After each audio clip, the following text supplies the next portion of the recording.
ம் hi hello வணக்கம். எல்லோரும் எப்படி இருக்கீங்க? நல்லா இருக்கீங்களா?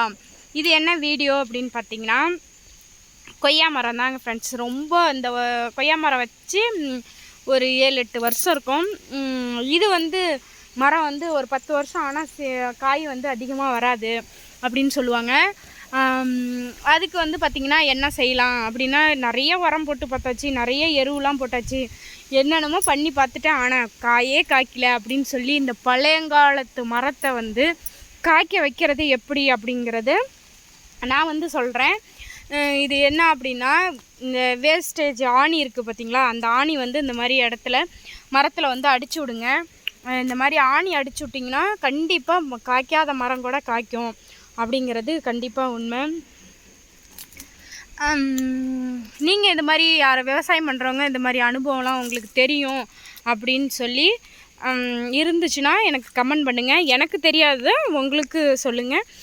எனக்கு தெரியாத ப்ளீஸ் எனக்கு சொல்லுங்கள். உங்களுக்கு தெரிஞ்சதை எனக்கு சொன்னீங்கன்னா எனக்கு தெரிஞ்சதை பற்றி நான் உங்களுக்கு ஷேர் பண்ணிக்கிறேன்.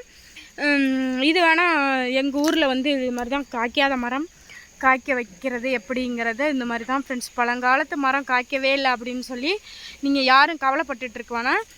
எவ்வளோ உரம் வச்சாலும் இந்த மரம் வெட்டி போட்டுடலாம் அப்படின்னு சொல்லி எல்லாருமே மரம் வைக்கிறோம். அது நம்ம ஒரு காய் நல்லா வளரணும் அப்படிங்கிறதுக்காக தானே வைக்கிறோம். அது தேவையில்லைன்னா அது உடனே வெட்டி போடுறதுக்கு தான் நினைப்போம். அந்த மாதிரி யாரும் வெட்டி போடாதீங்க.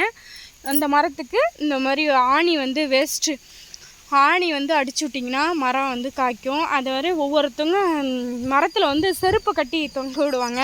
அது எதுக்குன்னு பார்த்தீங்கன்னா, அது கந்திஷ்டி பேய் வராது அப்படின்னு சொல்லி கிராமத்தில் அந்த மாதிரி சொல்லுவாங்க. அது உண்மையாக என்னங்கிறது தெரியாது. ஆனால் ஆணி அடிக்கிறதுங்கிறது கண்டிப்பாக கன்ஃபார்ம் உண்மை தான். ஓகே ஃப்ரெண்ட்ஸ், இந்த வீடியோ உங்களுக்கு பிடிச்சிருக்குன்னு நினைக்கிறேன். பிடிச்சிருந்தா லைக் அண்ட் சப்ஸ்கிரைப் பண்ணிடுங்க. Tata bye bye.